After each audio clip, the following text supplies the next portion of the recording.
Tout est parti de ce jour. Le jour où j'ai mis les pieds dans mon premier festival Psytrance. C'était il y a 15 ans déjà. Depuis, je n'ai jamais quitté cet univers. Il m'est très difficile de vous décrire les sensations de cette première expérience, cette impression de lâcher prise et de communion universelle. La musique, les lumières, les décors, les moments de danse et de partage m'ont envoûté. Je ressentais une joie indescriptible, comme si j'avais enfin trouvé ma place. Et comme tant d'autres avant moi, ma vie en a été bouleversée. De simple festivalier, je suis devenu le témoin de ces fêtes avec mon appareil photo. En Hongrie, en Hollande, en Espagne, en Thaïlande et au Cambodge, et dans tant d'autres pays. Après avoir goûté à ces fabuleuses expériences à travers le monde, c'est pourtant en France que j'ai rencontré la tribu qui m'a le plus marqué. Laissez-moi vous raconter l'histoire de ce mouvement. Laissez-moi vous raconter l'histoire de Hadra.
À la base de tout, il y a cette vibration, la musique.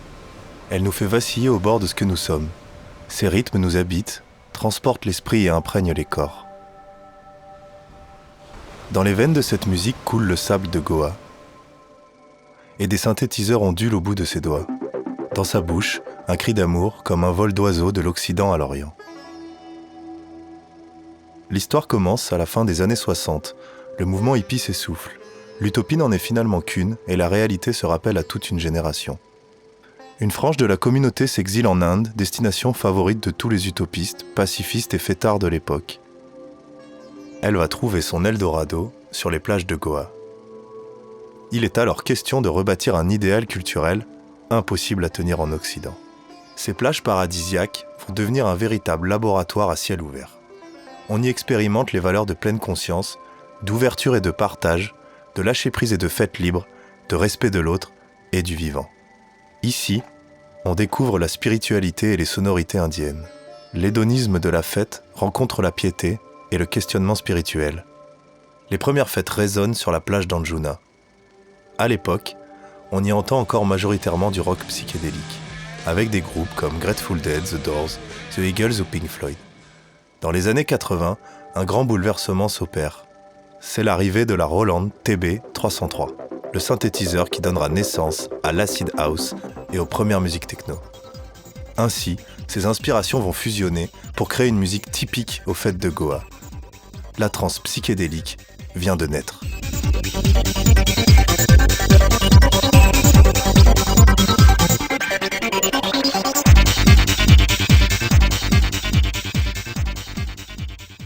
Pour moi, la psytrance, c'est l'équation entre la puissance et la douceur. C'est ça. Et il y a vraiment quelque chose d'important avec ça. La puissance et la douceur. Et pas la force, et pas la brutalité, et pas ce genre de choses. La psytrance a ces deux aspects-là qui sont tout à fait délicieux et nécessaires à l'être humain, en fait. Il est évident que la musique est universelle, quoi. C'est un peu comme ça de le dire, ça paraît évident, mais en même temps, c'est vraiment un langage universel. C'est à peu près le seul que tout le monde parle sur cette planète. Quand tu arrives à vraiment faire lâcher prise aux gens et qu'ils arrivent à cette espèce d'état qu'on va appeler de transe, ils vont dégager quelque chose qui va être de l'ordre de « je fais du bien à tout le monde autour de moi ». Toutes nos murailles qu'on a pu construire pour se protéger dans un dance floor comme ça vont tomber et on va avoir une aura de groupe et une énergie de groupe qui est absolument fantastique quand tu es sur scène et que tu vois un gros dance floor en train de se soulever sur un morceau et tu dis mais il y a quelque chose de l'ordre du commun. C'est vraiment, il y a une énergie de groupe assez dingue avec ça. C'est très entraînant. Si on prend les hommes préhistoriques, ils faisaient pareil. Quand ils tapaient sur des troncs et qu'ils allaient danser tous ensemble, c'était effectivement un exutoire de toutes leurs angoisses, mais aussi quelque chose qui est de l'ordre de la vibration commune. Dans une fête trance avec de ce type de musique-là, avec de la psytrance, il y a vraiment quelque chose de l'ordre du transformatif et du mystique. On le sait, la première fête trance qu'on fait, il se passe quelque chose. On se dit, oula, attends, je revois complètement mes patterns là, parce que j'ai vécu quelque chose qui est transcendantal.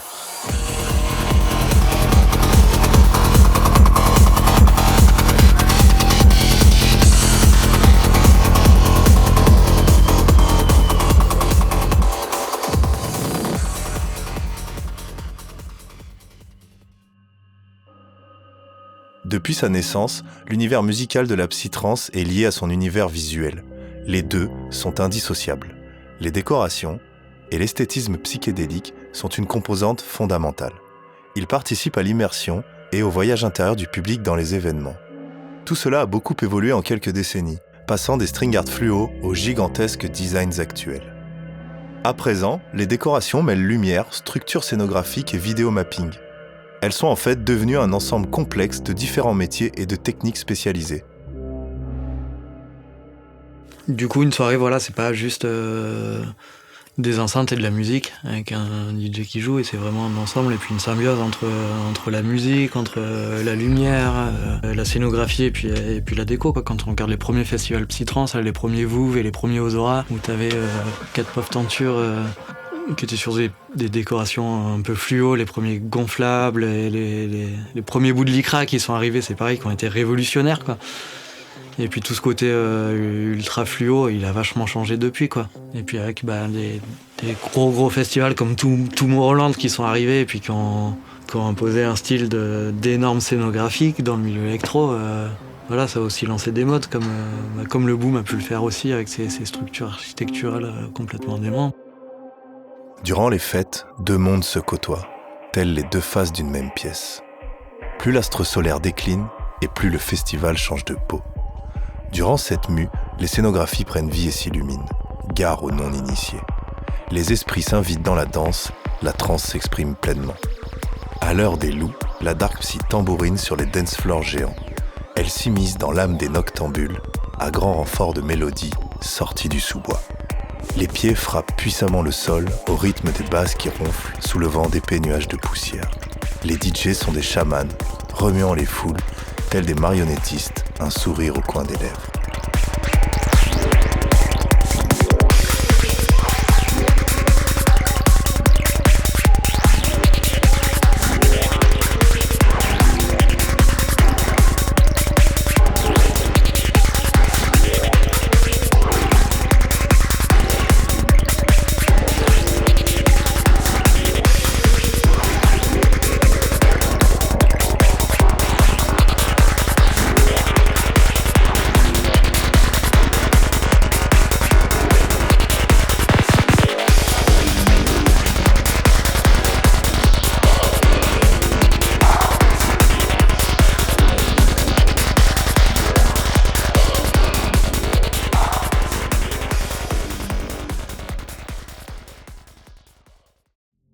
Du grec ancien psyché, qui signifie l'âme, et déloun, pour rendre visible, montrer, le psychédélisme est ce qui permet de révéler, de découvrir, d'ouvrir l'âme. L'idée est d'explorer les corrélations entre les modifications sensorielles et psychiques dans un contexte artistique et philosophique par l'usage de produits psychotropes. On remarque donc l'importance des états modifiés de conscience dans cette culture, que ce soit par la musique, la danse, les visuels ou la consommation de produits. Il faut dire que les symboles de la fête et de l'ivresse sont liés. Dans la mythologie grecque, Dionysos était à la fois le dieu de la fête et du vin, de l'extase et du délire. Ce que les usagers viennent chercher dans un festival psytrance, je trouve que il y a des parallèles avec l'expérience psychédélique à la base, notamment rechercher un peu un espace de liberté où on remet un petit peu en question des valeurs, des a priori, etc. Et donc avec la levée de ces filtres, on a un élargissement de la conscience, un élargissement du répertoire de pensée, du répertoire d'émotions, qui sont capables de changer complètement vos perspectives sur sur des tas de sujets, dont vos problématiques psychiques, et qui peut amener jusqu'à une expérience dite mystique, donc de ce sentiment de se connecter un petit peu, de se dissoudre dans un grand tout. Et cette idée, cette impression d'être séparé, d'être une entité séparée du reste, s'efface complètement. Et ça, c'est couplé quand même à des émotions fortement positives. Bon, il y a souvent beaucoup d'amour qui est décrit, un sentiment de bien-être, l'impression que tout est parfait, de percevoir l'ordre parfait qui régit l'univers, par exemple. Ça peut être des expériences qui sont transformatrices. En laboratoire, je crois que 75% des individus décrivent une expérience mystique comme faisant partie des 5 expériences les plus incroyables de leur vie. Donc, c'est pas anodin. Il est important de rappeler que le terme générique de drogue est lui-même un étendard de préjugés et d'imaginaires qui cache en réalité une forêt de comportements et de pratiques. La musique psychédélique, à l'origine, la musique psytrance, psychédélique, rock psychédélique avant la musique électronique, mais elle a des sonorités, elle a des éléments de langage qui permettent à l'individu d'avoir l'impression d'être sous l'effet d'un produit. Donc il y a beaucoup de gens chez nous, dans notre public, qui n'ont pas besoin de consommer quoi que ce soit pour se sentir là-dedans. Pour certains autres, la prise de substances psychotropes, hallucinogènes, ou ne serait-ce que de l'alcool, est importante pour aider à justement se sortir de là. L'important, c'est effectivement de sortir du quotidien, mais en ne se mettant pas en danger. Et c'est justement dans ce cadre-là de l'événement que finalement tout est mis en œuvre pour que ce soit pas le cas.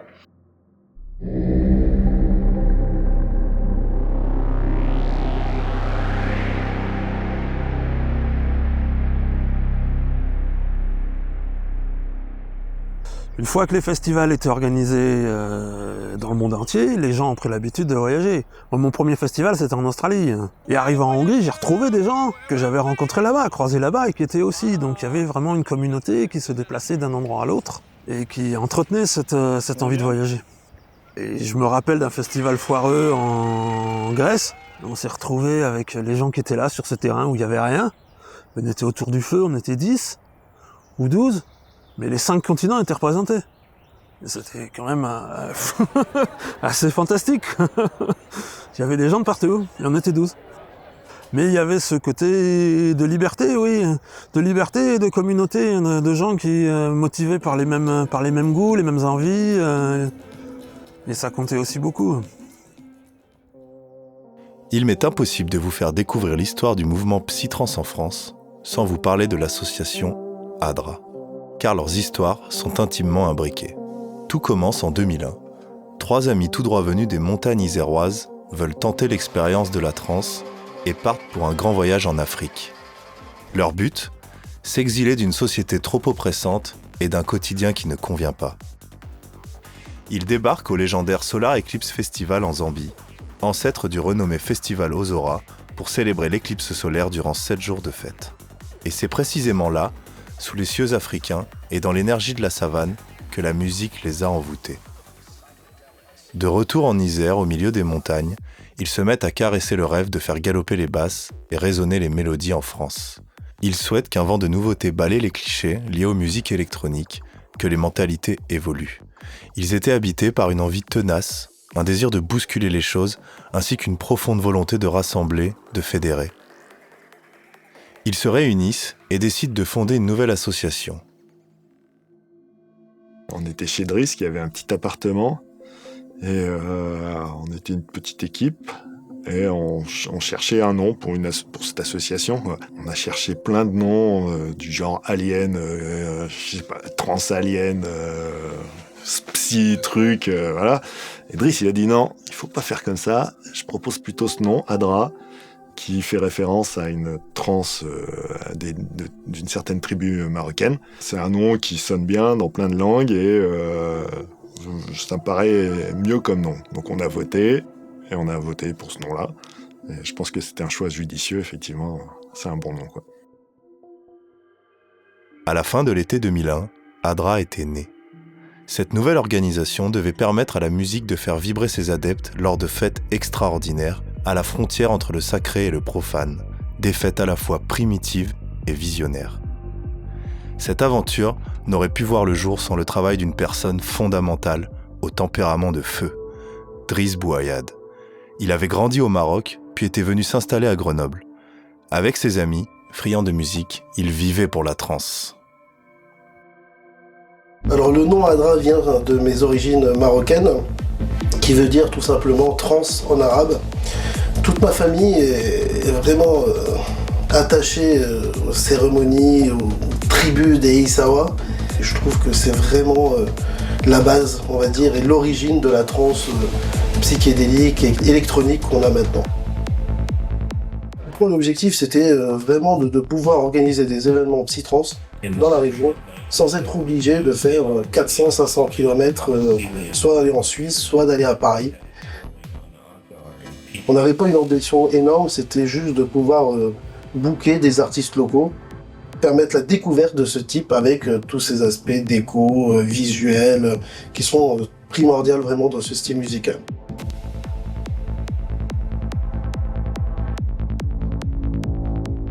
Il a vécu la hadra, c'est-à-dire la trance ancestrale marocaine. Il en a vécu dans sa famille. C'est des choses qui l'ont énormément marqué. Et franchement, quand il racontait les transes qu'il a vécues dans sa famille, ça mettait la chair de poule. La musique gnawa, elle aussi, est née d'une rencontre. Celle de cultures de part et d'autre du Sahara, des influences à la fois originaires d'Afrique subsaharienne et berbères. Cette musique associe des paroles à caractère religieux avec divers instruments tels que le gembri, le krakeb et le tbal. Elle a une vocation thérapeutique et se joue lors de rituels collectifs où le profane et le sacré se mêlent. Depuis 2019, elle est inscrite au patrimoine immatériel de l'humanité par l'UNESCO.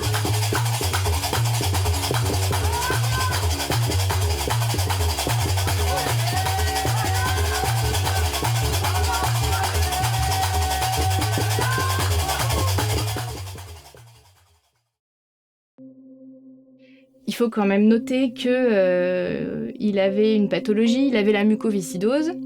Je pense que c'est un enfant qui a beaucoup entendu dans toute son enfance qui vivrait pas jusqu'à tel âge, jusqu'à 10 ans, jusqu'à 12 ans, jusqu'à 14 ans. En fait, il a vécu jusqu'à 44 ans et je pense que ça a été pour lui un leitmotiv, c'est-à-dire je vais manger la vie à pleines dents. Attends, vas-y, c'est quoi la note là? Putain, c'est Attends, je la trouve pas. Attends, c'est clair, tu as déchiré la page. Bien, 23 mai 2009. Driss a été un fort personnage, il avait du caractère, il lâchait jamais les difficultés, il ne lui faisait pas peur, il lâchait pas les choses quand on avait une idée en tête, on faisait tout pour aller au bout et c'est clair que c'était plus qu'un moteur en fait. J'ai toujours dit c'est un réacteur en fait. Parce qu'un gars comme ça, il vivait à Hadra, il dormait à Hadra, il avait toujours un temps d'avance et il voulait toujours faire quelque chose en plus. C'était jamais assez en fait, il fallait toujours faire mieux. Du coup j'adorais ce fonctionnement-là, j'adorais vraiment travailler avec lui parce que on faisait que progresser en fait. En sa mémoire, nous on essaye au quotidien de continuer tout ça. Parce que quand il était là, on était à donf, comme il disait, et que il faut continuer, que c'est quelque chose en lequel on croit. Au-delà de la musique, il y a quand même ces notions de respect, de partage, de bienveillance, un peu un monde utopique, on va dire, aujourd'hui. Mais voilà, il faut qu'on continue et qu'on arrive à pérenniser ça comme il le voyait, quoi, en fait.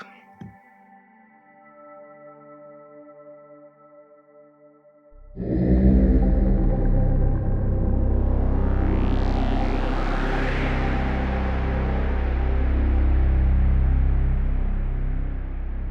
y a un truc qui m'a marqué quand on organisait une soirée à Clel. Et on a tout ramassé, le maire est arrivé, on lui a rendu les clés, on lui a demandé s'il était content, si ça s'était bien passé de son point de vue. Donc il nous a dit, oui, tout à fait, franchement, la semaine dernière, il y avait un mariage, ils se sont battus, c'était n'importe quoi. Là, franchement, vous avez fait venir plein de monde, il n'y a eu aucun problème, c'est génial. Alors je lui dis, c'est bien, donc on va pouvoir revenir. Et là, il répond, non. Ça va pas être possible. C'est que le matin, les gens, après, ils vont dans la rue, ils vont au tabac, ils vont à la boulangerie. Et les gens de la ville, ils aiment pas trop voir toutes ces nouvelles têtes dans la ville. Donc, on va pas pouvoir vous accueillir encore, une fois.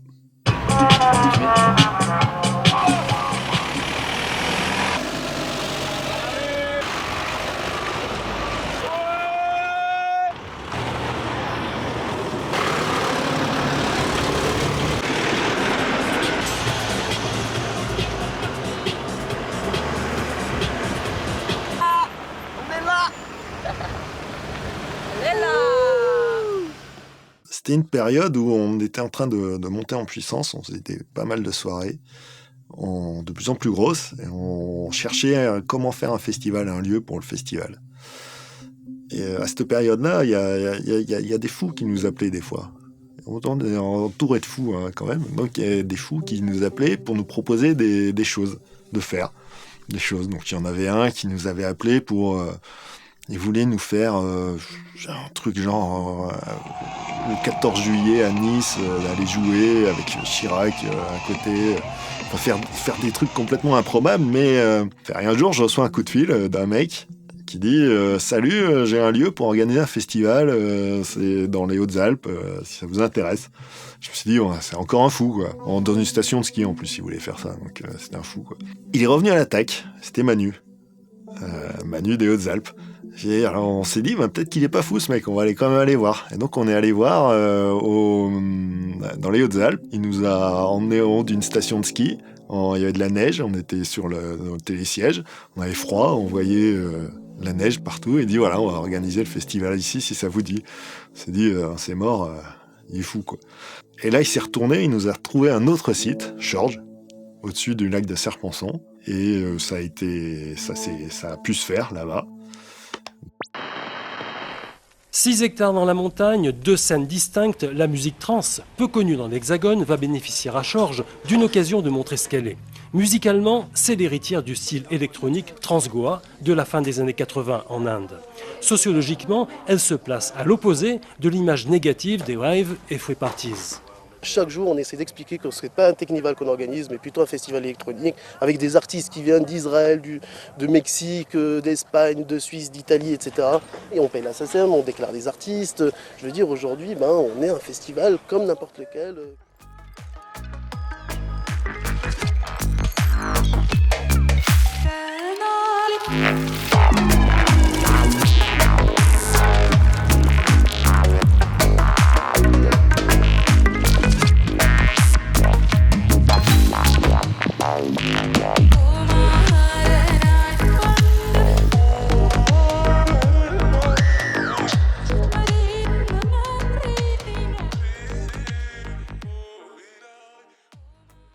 Ça a créé beaucoup d'amitié, c'était une belle expérience, Chorges, jusqu'au jour où on a été viré.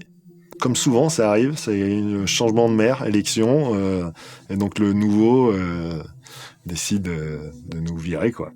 Il y avait aussi des locaux qui étaient un peu virulents, là. Ils aimaient pas trop, soi-disant, on faisait avorter les brebis avec notre musique. Ils ont même menacé de mettre de l'huile sur la route pour que les gens puissent plus monter en voiture. Enfin, ça devenait presque dangereux. Waouh, nous on a vécu une expérience vraiment exceptionnelle, quelque chose qui nous a permis de voir un peu les choses différemment. Cette musique-là, cette ambiance, ce public a des valeurs humaines, de respect, d'échange, etc. Si vous m'aviez dit à l'époque, un jour tu en feras ton travail, j'aurais dit chouette, mais j'y crois pas quoi en fait, parce que c'était, comment dirais-je, on était obligé pour remplir notre frigo d'avoir un job normal entre guillemets. C'était une deuxième activité finalement, je sais pas, parce que peut-être je m'exprime mal, mais quand on était bénévole, on faisait plus de temps en bénévolat que les 35 heures ou les 39 heures au boulot normal. C'est quelque chose qui vous bouffe complètement, mais vous êtes... nous, en tout cas, on était ravis de pouvoir être bouffés par ça. Mais rapidement, les premières difficultés apparaissent. La musique trans doit faire face à un amalgame avec les free parties, très critiqués pour leur illégalité. Malgré leurs sources communes, la musique électronique, ces deux mouvements ont décidé d'emprunter des voies différentes afin de proposer leur propre vision de la fête. Dès l'origine, La fête libre avait pour objectif d'être un moment éphémère, de partage et de cohésion, avec comme point commun l'antimercantilisme, l'acceptation de tous et l'amour pour la danse. C'était l'accès à la culture sans contrepartie financière. L'expérimentation devenait alors une façon de vivre.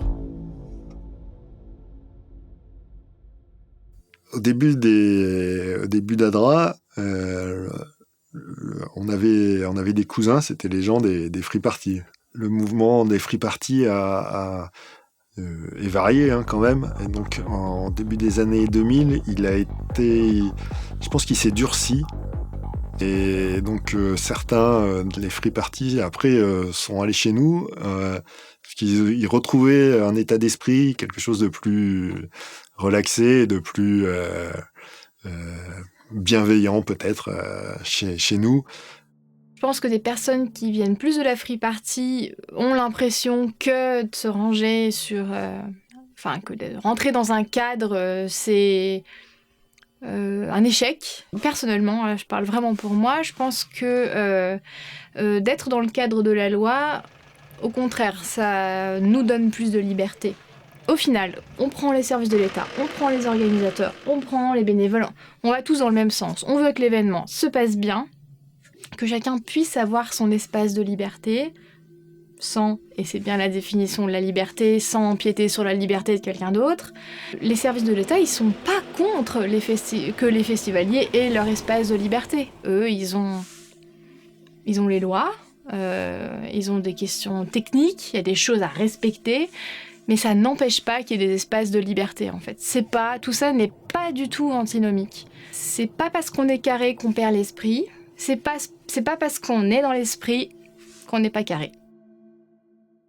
Chaque fois qu'on voit des jeunes, on raconte des bêtises sur les jeunes, de toute manière. C'était tous des drogués, c'était des gens qui droguaient même les chiens, vous savez, c'est ce qu'on entendait raconter sur le village. Au festival, parce que je n'aime pas les décibels, mettre de la musique, c'est une chose, j'aime beaucoup la musique, mais faire du bruit pour faire du bruit, j'ai horreur de ça. Je crois que l'intelligence veut qu'on se renseigne.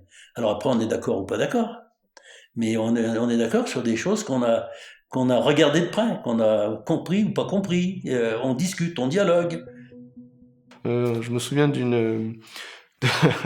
lors de la rencontre du samedi, donc le pot, ce qu'on appelle le pot avec les élus, et qui rassemble des personnes de la préfecture, qui rassemble l'équipe municipale, etc. On a vu débarquer un groupe d'une vingtaine de personnes de 60 à 80 ans, on va dire, avec des chapeaux de fleurs, chapeaux de paille, lunettes hippies, cœur autour du cou, etc. Et ces gens-là sont venus une fois, juste pour voir.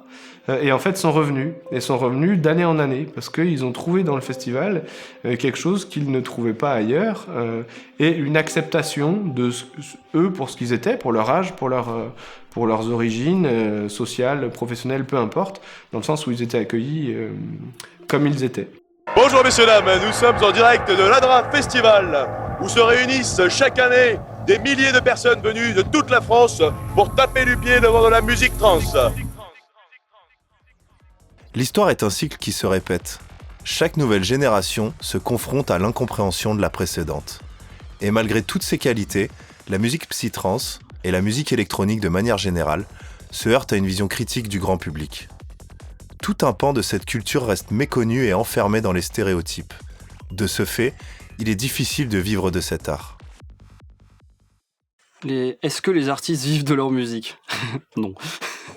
Non, en vrai, un peu pour certains, mais qu'est-ce que t'appelles vivre ? Est-ce que atteindre un SMIC, c'est vivre de sa musique ?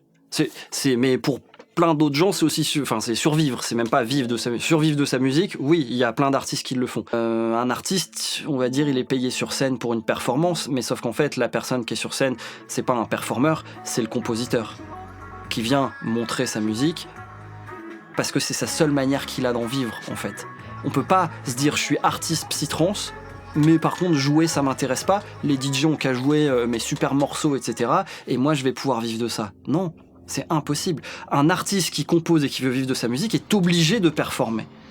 Mais du coup, on en arrive aussi à ce truc de, il y a plein d'artistes, c'est des tueurs en studio, en machin, ils sont dans leur bulle, ils sont dans leur machin, et ils sont très bons là-dedans, mais ils se retrouvent sur scène, la prise de risque sur scène, avec le stress, la gestion de la scène, etc., c'est pas forcément fait pour tout le monde, c'est pas le même métier d'ailleurs en vrai, sauf qu'on en fait le même, parce que c'est le seul moyen de subsistance des artistes. Personne ne va dire que jouer de la guitare, c'est qu'un mec qui fait de la guitare sur scène, c'est scandaleux et c'est pas de la musique ci ou ça, quand tout le monde a ses enfants qui prennent des cours de guitare dans une école de musique.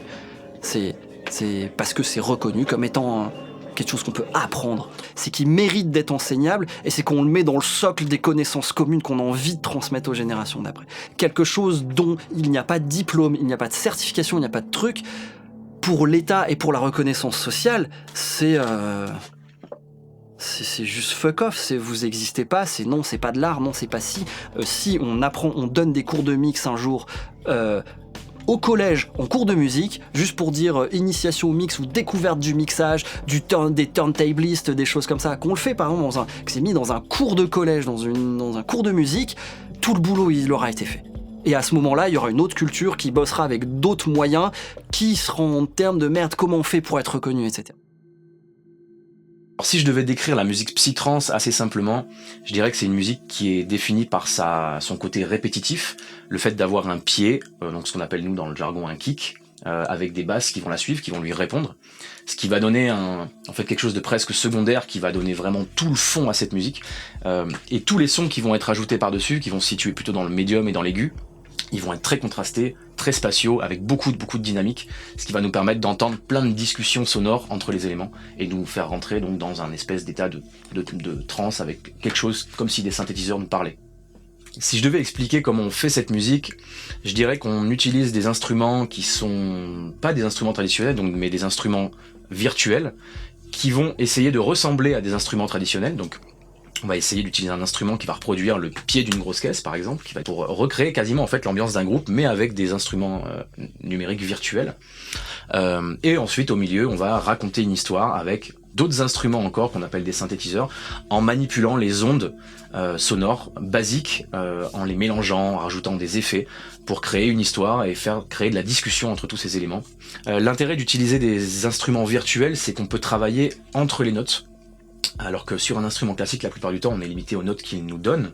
Mais la musique électronique nous permet de naviguer vraiment au plus profond de ce qu'est l'essence du son. L'autre chose, c'est qu'on a la maîtrise totale sur notre morceau, donc on est les chefs d'orchestre de nos propres morceaux. On n'a pas besoin d'avoir plusieurs instruments. On n'a pas vraiment besoin d'avoir des connaissances non plus très théoriques ou très approfondies du solfège, etc. Parce qu'on travaille sur autre chose, on travaille entre ces notes-là et on travaille dans d'autres dimensions. Donc on est un peu vraiment le chef d'orchestre et celui qui va diriger le morceau de A à Z.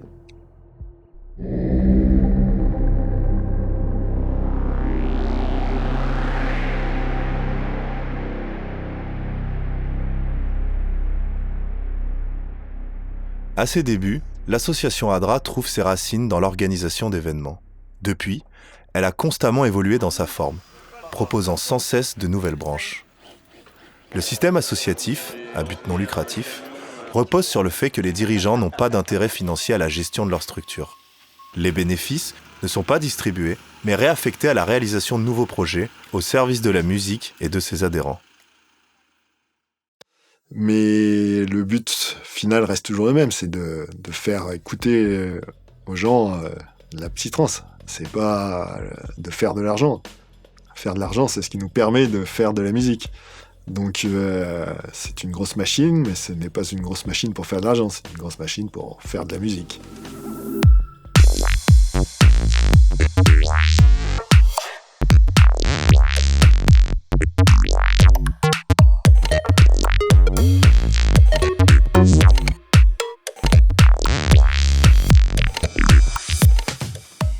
En 2004, un nouveau pas est franchi avec la création du label ADRA Records. Il permettra à des artistes français d'émerger. Toujours poussé par le besoin de transmettre, l'association ouvre de nombreux ateliers à l'attention du grand public, tels que l'initiation à la création musicale, à la décoration et au VJing. L'ensemble de ces activités crée un véritable écosystème psytrance, aussi bien en France qu'à l'international. Les associations comme ADRA permettent à de nombreux acteurs de vivre de la musique et de faire vivre la musique.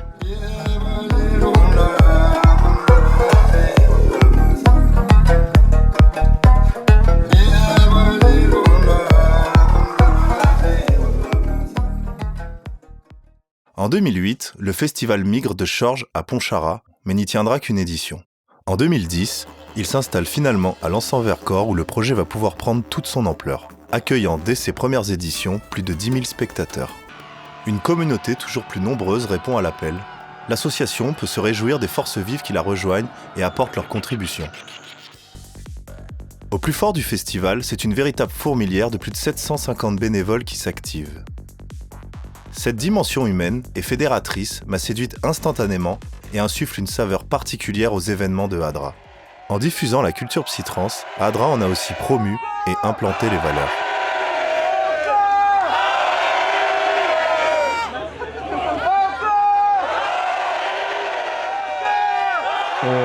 Tous ces gens-là travaillent non pas pour un retour particulier, que ce soit de l'argent ou ce genre de choses, mais pour le projet commun.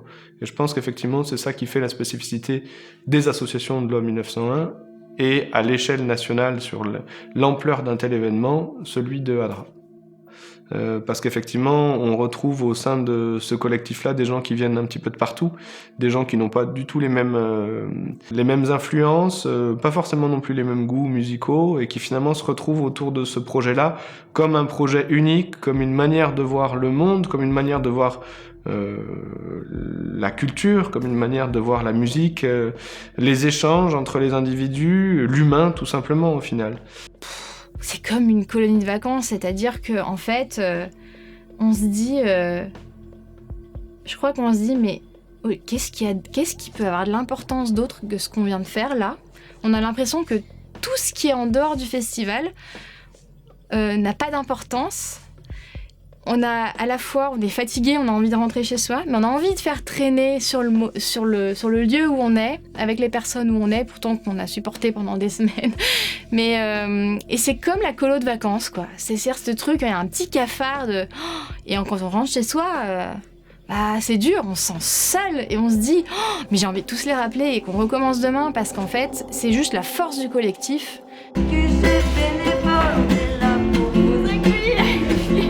On passe la nuit, on sait pas quoi foutre, alors on fait de la guitare. Mais bon, on vous aime, merci. La portée du bénévolat, elle est double. Elle est humaine et elle est aussi en matière de savoir.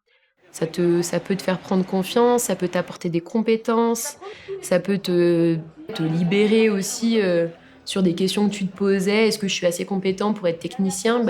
Oui, en fait, on va t'apprendre et on va t'accompagner là-dedans. Et du coup, c'est trop chouette parce que ça peut ouvrir des portes qui pensaient peut-être fermées à la base, quoi. C'est, comme je disais juste avant, l'école de la vie. C'est, on découvre des trucs, on fait, ça n'a pas très bien marché, on retente, on se casse la gueule là-dessus, boum, c'est pas grave. Toutes les galères qu'on aura vécues, en fait, j'aimerais pas qu'elle n'ait pas eu lieu, en fait, parce que c'est dans ces galères-là aussi qu'on comprend ce que c'est l'amitié, la solidarité, tout plein de choses, en fait. Regardez. ADRA Trans Festival, c'est aussi prendre des décisions à 1h du mat'. Il est 1h du mat', on a un problème de fût de bière. Nos festivaliers ont tout bu. Et si on part comme ça, demain dimanche closing, il n'y a plus de bière. Donc là, 1h du mat', réunion de crise. On appelle les fournisseurs, on appelle les locaux, on est aidé par les locaux appellent les fournisseurs, font jouer leurs relations et au final on trouve une solution. Demain matin 8h, c'est gavé de bière partout. Quand tu vois des gens qui sont là, qui se tuent à la tâche pour 0 copec, mais parce qu'ils font pas ça pour ça, en fait, ça a cette capacité de drainer aussi d'autres gens qui disent putain, ce projet c'est cool, etc. Enfin, je veux dire, tout ce que l'association elle a fait, je pense pas qu'il y aurait eu la même chose si ADRA, quand le festival a démarré, s'était dit venez, on monte une SARL, on crée un festival qui est une entreprise. Je pense qu'il y a aussi, la mine de rien, la force, mais qui est aussi du coup une des très grosse faiblesse, c'est justement la part de bénévolat. Si le travail des bénévoles, il était réellement payé, ne serait-ce qu'au SMIC, le festivalier, il payerait pas 120 € sa place, il la payerait 300 ou 400. On est vraiment au top, il y a la moitié des bénévoles qui sont pas là. Non, c'est faux. Non, ça se passe bien. Il y a que des gens formidables. Oui, c'est vrai. C'est vrai que ceux qui sont là, les 2 tiers qui sont là, c'est absolument des gens formidables. Ouais, grave. N'est-ce pas, Étienne? Tout ça, c'est pour toi. Ça pose beaucoup la question de est-ce qu'on considère qu'un travail, c'est forcément rémunéré? Et en fait, moi, ces 2 dernières années, je disais, je travaille pour ADRA. Non, je suis pas payée. Je crois que ça m'a appris que ma priorité, c'était pas l'argent ou d'être payée, et c'était que il y a d'autres richesses. Il y a une autre richesse qui est pas de l'argent. Les RH, on appelle ça ressources humaines. Ma grande sœur, Pam, du coup, elle me dit toujours qu'elle appelle ça les richesses humaines. C'est assez juste. Vois ces trésors et ces merveilles, toutes ces richesses qui brillent comme des soleils. En voyant ça, tu te dis, oui, c'est un paradis. J'ai des gadgets, des trucs chocs, des trucs chouettes. J'ai des trucs ou des couacs à gogo. Tu veux un petit baba? J'en ai beaucoup. Mais tout ça... J'ai découvert une musique qui m'a permis en fait de prendre conscience de beaucoup de choses à l'intérieur de moi. Ça peut paraître bizarre, mais cette musique m'a permis de me trouver encore plus, à trouver ma voix, aussi bien professionnelle que personnelle. Pour la première fois de ma vie, je pouvais aller en soirée et assister à des conférences, à des ateliers, pouvoir faire des tas de choses à côté, en fait, même au niveau artistique, au niveau culturel, chose que je recherchais depuis des années. On m'a laissé tout de suite ma chance, en fait. On m'a laissé des responsabilités, on m'a fait confiance. Et ça m'a apporté du coup une confiance personnelle, de savoir que des gens du coup comptaient sur moi, mais me laissaient du coup une chance aussi de pouvoir prouver ce que je savais faire. Et ça permet de développer aussi certaines compétences qu'on ne pensait pas avoir, ou certains attraits par rapport à certains types de métiers. Et jusqu'à maintenant, où je crée du coup ma compagnie cette année, et où j'ai maintenant en fait 18 performeurs que je fais travailler. Et franchement, oui, j'ai l'impression maintenant de vraiment faire partie d'une grande et belle famille, quoi. Et moi, c'est ce qui a changé ma vie. Et on crée cette mini-utopie qui nous intéresse tous et dans lequel en fait chacun apporte sa petite pierre à l'édifice. Et quand on se sépare, on sait que c'est très dur parce qu'on a vécu des choses très intenses, mais on sait qu'on va les retrouver plus tard et qu'on va se retrouver tous ensemble. Et ça, c'est quelque chose de merveilleux.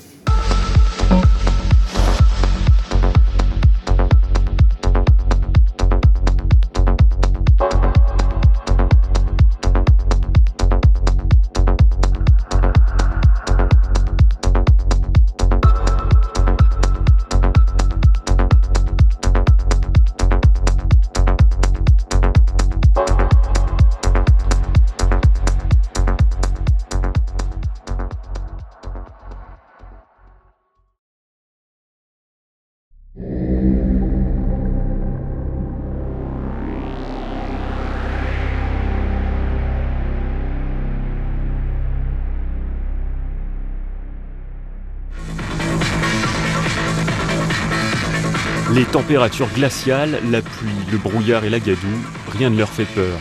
Tous vibrent sur les mêmes ondes, le rythme de la trance. Une musique née il y a 20 ans en Inde, sur les plages de Goa. Il m'est impossible d'évoquer l'histoire de ADRA sans mentionner le Festival 2012. Comme tous ceux présents ce week-end-là, j'ai rapporté des souvenirs impérissables. Et j'ai appris une chose primordiale, il peut faire très froid dans les Alpes, même en août. La météo est un paramètre de la plus haute importance dans un festival, et nous allions l'apprendre à nos dépens. Bienvenue à l'Adrapocalypse. J'étais au dispatching dans la salle là-haut, quand je voyais arriver bourré de boue, de neige, grelottant, etc. Allez, défais tes chaussures, machin. Je crois que j'ai fait le gendarme, orienté toute l'année. Ça, c'était quand même... On s'en est bien sorti ce jour-là, on s'en est bien sorti, mais c'était... Je trouve que t'as le plus fort le mieux de ce qu'il y a dans l'humain qui ressort dans ces moments-là. Il y a plus de privilèges, de privilégiés, de ci ou ça. On est tous dans la même merde. Le parking camion, tous les gens qui étaient en camion, mais ils ont accueilli, mais je sais pas combien de festivaliers qui avaient des tentes déchirées, des trucs. Le parking camion, c'est devenu le poumon de soutien aux 3/4 des festivaliers qui étaient en tente, juste parce que tous les gens qui étaient en camion et qui dormaient au sec et tout, qui avaient des réchauds, des machins, ils ont fait un acte de solidarité de ouf. On se dit en fait là on est tous dans la même galère, il n'y a pas de moi j'ai prévu, je suis dans mon camion, j'ai mon confort, démerde-toi. C'est vendredi, mais cela n'a pas empêché nos amis les animaux de gagner leur activité favorite, casser le sol.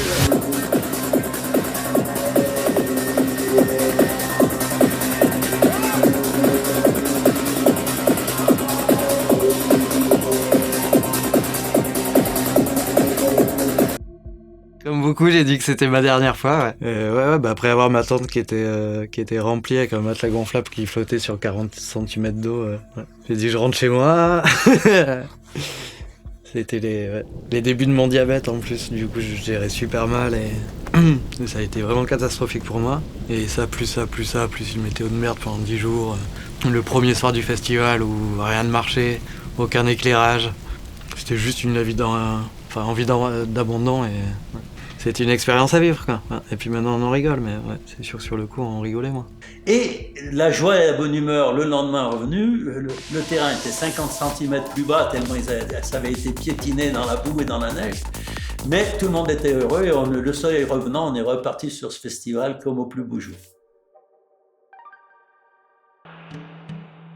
Traumatisé par le cataclysme, le public ne sera pas au rendez-vous en 2013 et l'association essuiera son plus gros déficit, mettant même en péril son existence. Le festival retrouvera ses adeptes et atteindra son apogée l'année suivante. 15 000 festivaliers feront le déplacement pour la dernière édition de l'événement dans les montagnes iséroises. Encore une fois, après un changement de municipalité, le festival n'était plus le bienvenu dans la commune de Lens-en-Vercors. Mais cette dernière fête fut remarquable. Elle reste à ce jour le point d'orgue de l'histoire du festival. J'ai appris à apprécier la musique au fil des 5 ans. Et puis bon, c'était que des copains qui étaient avec moi sur scène, qui me filaient leurs disques. C'est pas moi qui faisais, je faisais l'imbécile. Moi, j'ai fait que le clown là-dessus. J'ai même eu pendant le dernier festival 5 appels téléphoniques du maire me disant alors ça s'arrête pas. Eh ben non, on était heureux, on était en famille, on était tous ensemble et on est allé jusqu'au bout. Et il aurait pu envoyer la force publique, il m'aurait pas délogé de la scène.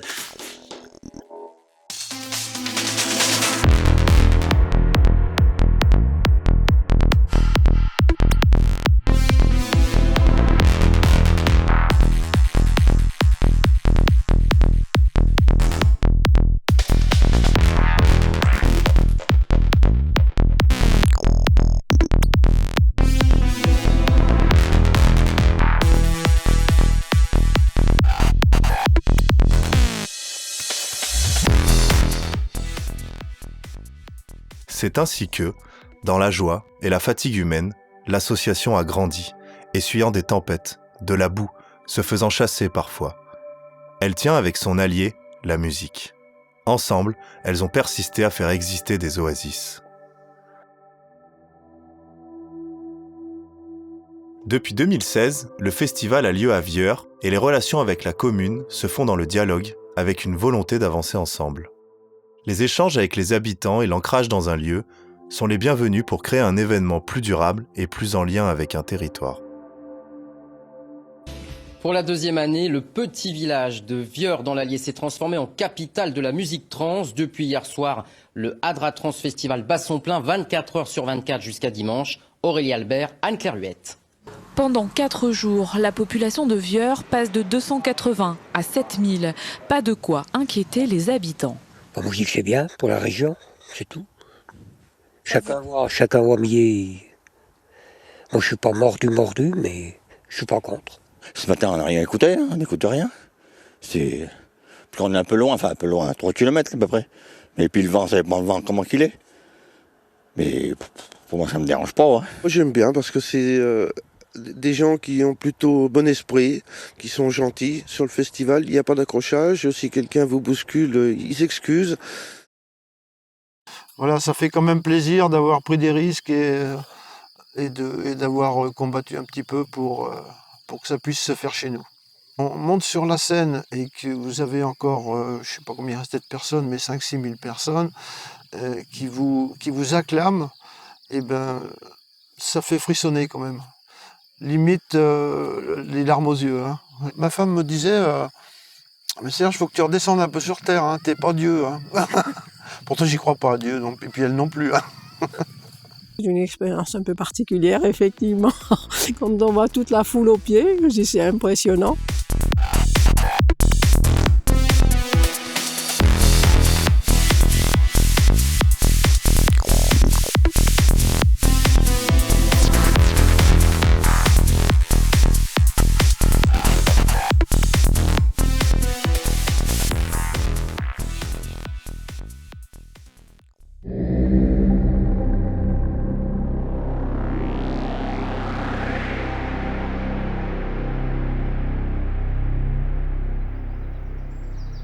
Mais j'ai commencé à avoir un petit peu de mal avec l'utopie éphémère. J'aimerais que l'utopie perdure un petit peu. C'est un côté beau, je trouve, d'arriver, il n'y a rien, de voir tout ça se monter, de repartir, il n'y a plus rien. Je trouve que c'est un beau côté, mais la vie fait que j'ai l'impression que je préférerais que les utopies durent un peu plus longtemps, s'ancrer un peu plus et construire des choses à chaque fois qui évoluent, plutôt que de repartir à zéro.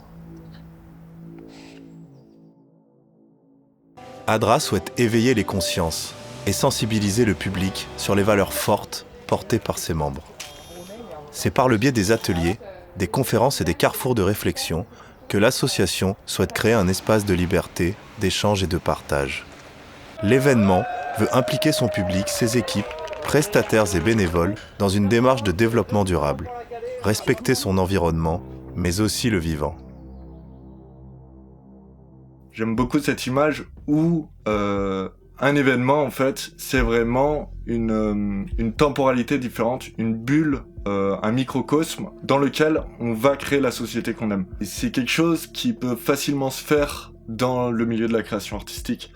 Parce que on peut sortir de la réalité, on peut sortir du quotidien, on peut, à travers l'écriture d'un livre, écrire une nouvelle société. Du coup, on peut, à travers un événement, en fait, d'un coup se dire « Ok, dans notre événement, on aimerait que ce soit différent. » Ça peut être un endroit extrêmement propice pour que les personnes aient un déclic dans leur façon de vivre et se disent « En fait, je peux faire les choses différemment. » Ça va semer un peu cette petite graine qui va s'ancrer dans la mentalité des personnes, dans le public, mais aussi les différentes personnes qui y travaillent et tout ça, pour se dire, ok, si ça marche pendant un festival, généralement avec de l'adaptation et tout ça, mais ça remarchera de manière pérenne sur la vie de tous les jours. Et toutes ces nouvelles pratiques qu'on essaye de mettre en œuvre dans un événement, ça peut venir légitimer, en fait, l'intérêt qu'a un événement au-delà de la dimension festive. Ça peut venir permettre à des acteurs d'expérimenter des solutions, des façons de faire, des façons d'être, pour se rendre compte si oui ou non c'est pertinent. Et en fait, c'est là où il y a maintenant un enjeu de venir faire fusionner le milieu de l'événementiel, le milieu culturel, le milieu de l'art, avec d'autres secteurs d'activité qui sont présents au quotidien aussi. Il y a un méga potentiel. Alors, soit on le voit positivement, soit on le voit négativement, parce que ce potentiel-là, il peut faire extrêmement peur. Mais ça n'empêche pas que, de toute façon, on n'a pas le choix. Faut y aller, donc faut le prendre bien et se dire qu'il faut pas avoir peur d'essayer. Je pense que c'est important de se dire que l'impact de tout ce qu'on fait, mais même pour toute association, a un impact politique. Parce qu'on défend des choses, on défend du lien social, on défend du rapprochement, en fait. Que l'associatif, en tout cas, n'est pas fait pour juste faire du divertissement. On n'en fait pas la promotion d'un parti politique, mais on fait quand même la promotion d'idéaux qui nous sont propres et chers. Et je trouve des moments, les festivals psy-trans, ils ont trop tendance à tendre vers des trucs pas aseptisés, mais du coup, alors c'est souvent des gens jeunes, blancs, voilà. Et du coup, en fait, non, la société s'est fait plein d'autres choses et on oublie justement de se rendre accessible à ces publics-là, donc à des publics handicapés, à des publics de type, je sais pas, jeunes, vieux, à des publics qui ont peut-être pas la même la facilité d'accessibilité à nos événements, donc des gens à des faibles revenus, des gens qui n'ont pas accès à la culture de la même manière que nous, parce que 120 € un billet de festival, en fait, on peut pas tous se le permettre. Et du coup, je pense que c'est aussi notre rôle de se poser ces questions-là et de rendre nos événements inclusifs. Une des choses, en tout cas, qui, moi, aussi me tient à cœur, c'est l'accessibilité. Donc l'accessibilité des personnes en situation de handicap à ADRA. Et on a fait un atelier langue des signes en 2019. Et en fait, c'est trop marrant parce que une des personnes nous dit qu'en fait, ils ont même créé un signe dans la langue des signes pour parler de ADRA. Et du coup, ils le font comme ça, avec l'œil et la main. Donc pour parler de ADRA, ils font tous comme ça. Le vivre ensemble, ce n'est pas que de l'amusement, c'est aussi une responsabilité. L'association ne cesse de se remettre en question, de s'ouvrir sur les problématiques sociétales et d'apporter des réponses à sa manière. Dans ce sens, des efforts sont actuellement déployés pour la visibilité et l'inclusion de toutes et tous. Mais parfois, malgré les dispositifs mis en place pour créer des espaces accessibles et respectueux, les difficultés peuvent survenir. Pourquoi il y a peu de femmes dans les musiques électroniques? Pourquoi il y a peu de femmes, voire pas du tout dans la psytrance? Pourquoi il y a peu de femmes dans les équipes techniques? Et c'est des choses, en fait, qu'on essaye de pointer du doigt et de pas être négatif et justement de se dire, trouvons des solutions, trouvons des moyens. Maintenant qu'on a fait un constat, qu'est-ce qu'on en fait de ce constat? Et du coup, dans ADRA, ça a pu faire des débats et ça en fait encore quand on parle à la programmation d'avoir un quota d'artistes féminines. En fait, non. Non, parce que ça a peu de sens de programmer 50% quand on sait très bien qu'on a très peu d'artistes féminines psytrans. En fait, non. Est-ce qu'on ne doit pas aider plutôt les femmes à s'émanciper dans la musique et trouver d'abord une porte d'entrée dans les ateliers, dans le label, dans autre chose? Mais la scène, en fait, c'est une finalité, c'est quelque chose de visible.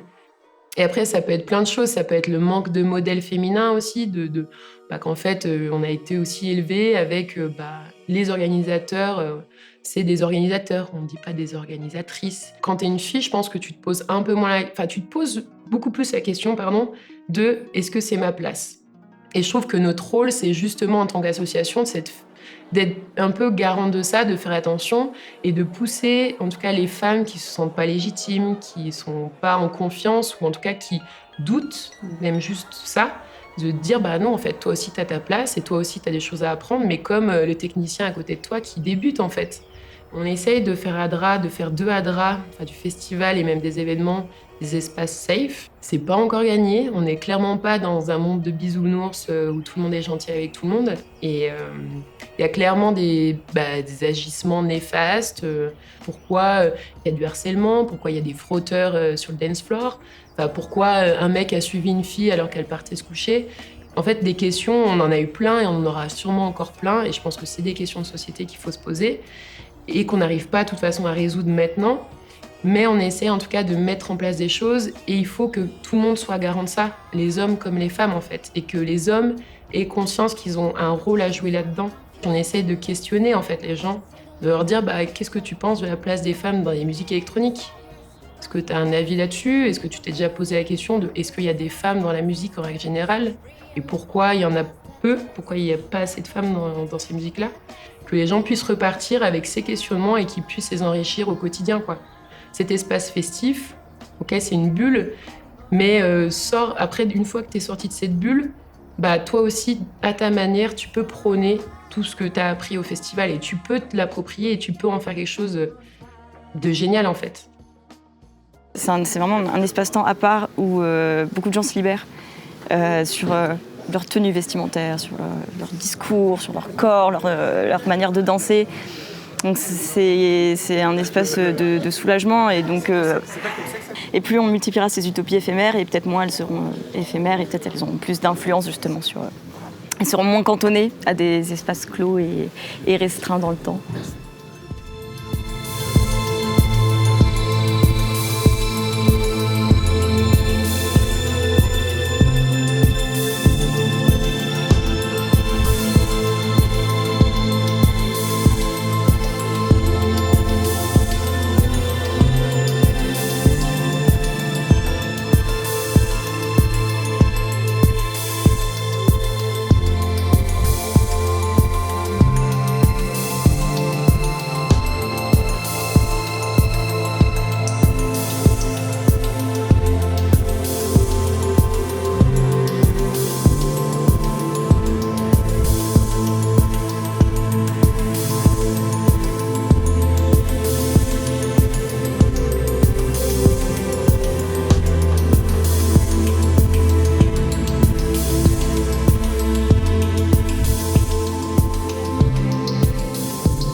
Aujourd'hui, la trance psychédélique a 1000 visages. Elle a évolué, s'est épanouie, métamorphosée. Adra la porte à nos oreilles sous toutes ses formes, des plus traditionnelles aux plus novatrices. Elle fait trembler les mirages de nos quotidiens et elle donne corps à nos utopies. On part faire la fête comme on partirait en exil. Chaque événement est une source fertile au milieu d'un désert, d'où ruisselle la puissance d'un faire ensemble, d'où jaillissent les rêves d'une autre façon d'habiter le monde en lien avec le vivant. La trance est toujours là, multiple et unie, nomade. Elle fait voyager ses valeurs avec elle. Que nous soyons sur la route ou sédentaires, nos événements sont l'occasion de retrouver notre tribu. Car c'est bien de cela qu'il s'agit. Créer un temps pour innover, expérimenter, se réinventer et essayer de rêver le monde de demain. Contrairement à des festivals ou à des événements de musique plus classiques, ici, nous venons pour un ensemble. La musique n'est pas l'unique raison. Je vous parle donc d'une véritable communauté, aussi soudée qu'hétéroclite. Il n'est donc pas rare de voir des célébrations de mariage dans les festivals. Je trouve cela très symbolique et représentatif de la place qu'occupe la psytrance dans le cœur de sa communauté. Je ne suis pas à toi et tu n'es pas à moi. Je suis complète, même sans toi. Tu es parfait, même sans moi.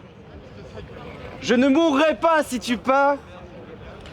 Tu n'arrêteras pas d'être heureux si je pars. Je t'accueille comme miroir et messager. Je t'offre mes yeux pour enquêter dans les tiens.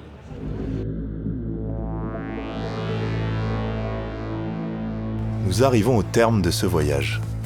J'espère, à travers ces quelques témoignages et images, avoir réussi à vous transmettre fidèlement un soupçon de l'essence de ce mouvement pour lequel j'ai tant d'amour. Et je ne peux que vous inviter à tenter l'expérience par vous-même. Qui sait ce que vous découvrirez. Malgré tout, je ne porte pas d'œillères. J'ai pleinement conscience que nos fêtes sont imparfaites. Elles ne sont que le reflet des humains qui les ont créées, avec leurs envies, leurs défauts et leurs vulnérabilités. Mais pour moi, elles possèdent une qualité remarquable. Elles vont à contre-courant des dictats de la société et proposent une alternative où nous essayons d'être plus respectueux de la nature et de l'humain. Une fenêtre vers la découverte de soi et des autres, à travers l'art et le partage. Cet effort me semble nécessaire et salvateur dans notre monde moderne et mérite qu'on se batte afin d'entretenir cette flamme qui crépite depuis les années 60. Plus j'observe le monde qui nous entoure, et plus ces espaces me paraissent utiles, précieux et fragiles.